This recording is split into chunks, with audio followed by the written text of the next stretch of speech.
Hi guys, welcome to Monalisa Unfiltered. Okay, on my last video I got a lot of questions about why would anyone decide to stay in a foreign country illegally. It was such guts to come here on social media and speaking about me being living illegally in South Africa. Okay, before I answer this question, I just want to thank you guys, whoever viewed and commented, liked my video, my last video, my first video. You are such amazing people. Some of you subscribed, thank you so much. And those who are coming in, seeing me for the first time, please guys, subscribe to my channel and help me grow. Your support is all I need.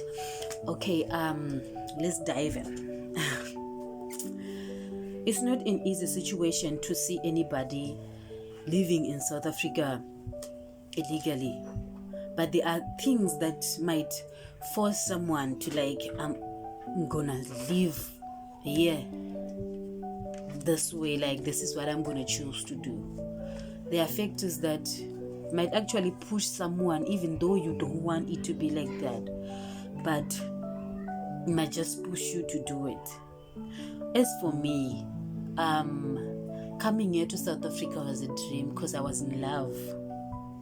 I was in love with my boyfriend, who was now my husband, and he was here. He migrated here in South Africa. So me being in love and naive, I chose to let me follow him. So I only came with a passport, with dreams, thinking that maybe we might have a beautiful life here in South Africa and everything will be fine. Unfortunately, things didn't go as planned.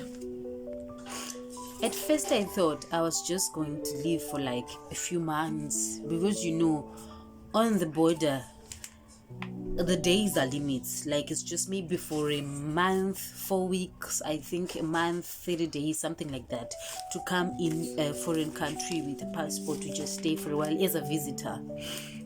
So I came here and I thought, if I go there and I'll just apply for a visa or something, but it didn't go as planned, unfortunately. So I came here, we stayed together. I tried applying for a visa, but as a naive 18-year-old girl, hey, I'm telling you, it wasn't easy. It wasn't easy at all. And the upfront fees. So you watch the days moving by, and then you just feel okay, now I've got a job. I'll keep trying. Let me just at least maybe work a little bit, add to my funds, and let me just apply. I'll apply later, you see. But then, you end up being the undocumented one. Because when they are saying undocumented, sometimes they are just talking about you having an overstayed passport and you don't have an asylum or a permit or anything. That's when they call you an undocumented citizen in a country. So I just had to jot down a little bit of reasons why, especially someone from Zimbabwe, where I come from, who choose to stay in South Africa illegally. Okay, the first one is the job crisis, guys.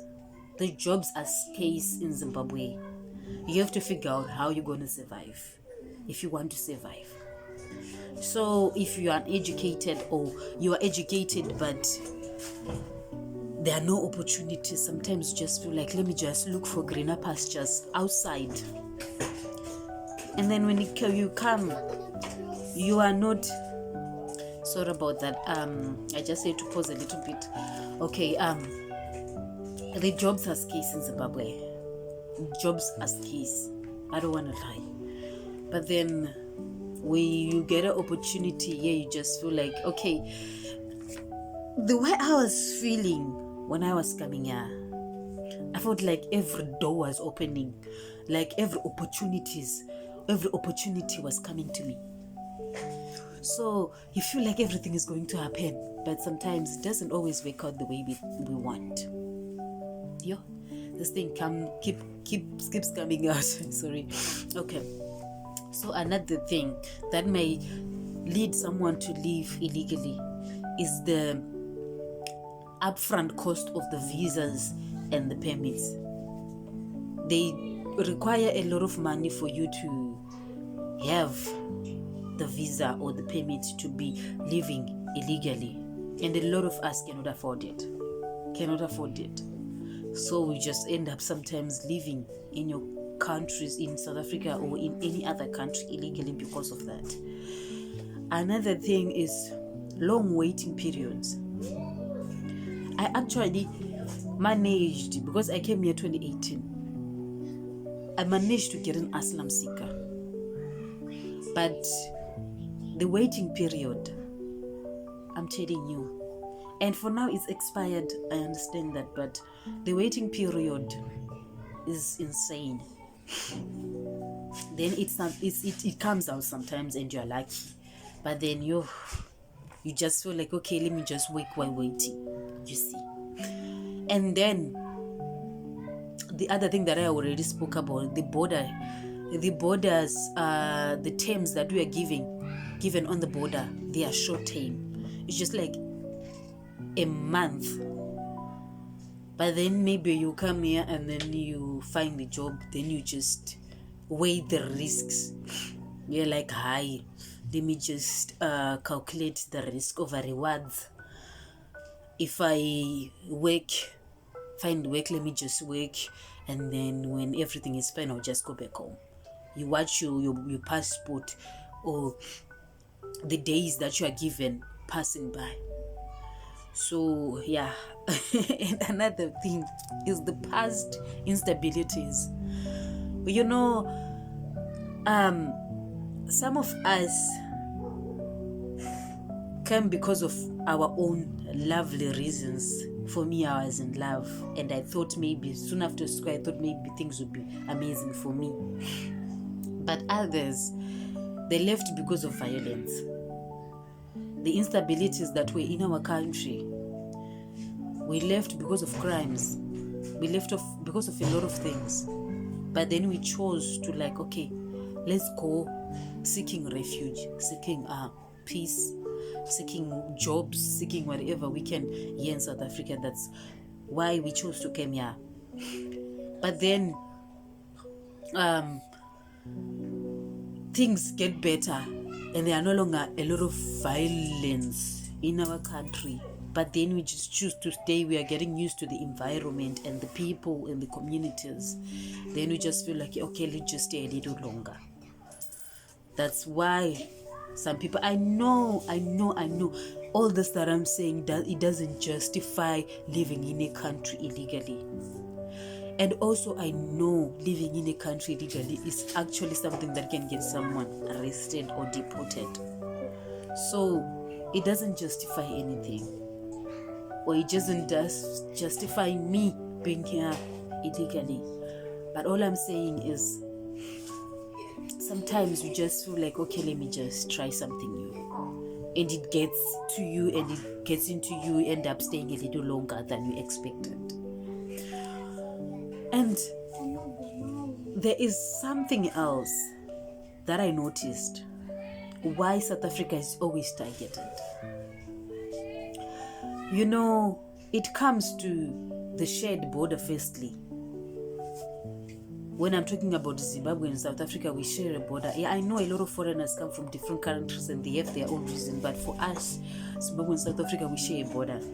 So we just feel like it's easier jumping from one country to another and finding opportunities because it's close. It's different from going to Europe or any other continent. And also, we already have existing communities here in South Africa. Brothers and sisters living here, some who already came with documentation, proper documentation, they are legal in country, and you just feel like, okay, things are not going well for me here in Zimbabwe. Let me just get in touch with my aunt. Let me just get in touch with my uncle. And then I'm not documented. They just say, okay, I've had someone who's looking for a person for work, so I think you can come. I come illegally. I found a home. I'm staying. I found a job. So again, I calculate the risks and the rewards. You get. So I end up just living illegally. So guys, I know what I'm saying is insane, but South Africa has a lot of informal labor. Jobs sometimes are easier to get in farms, domestic helpers, everything, construction. It's easier to get something in there, but then we end up not making it right. So I don't blame the South Africans for doing what they're doing. And then we also need to think about our country and also make things right in our country. So yeah, I'm still talking to you guys, and I'm still going. I'm still going. I've booked my tickets, like I said. So thank you so much for the questions and engaging with my last video, and thank you so much for watching, whoever watched it till this moment. I hope this video was informative enough, and I hope I wasn't just blabbing around. Please like, comment, and share if you would like to share it. And also please subscribe, guys. Your support is greatly appreciated. Thank you so much. Thank you so much for building this community with me. Bye.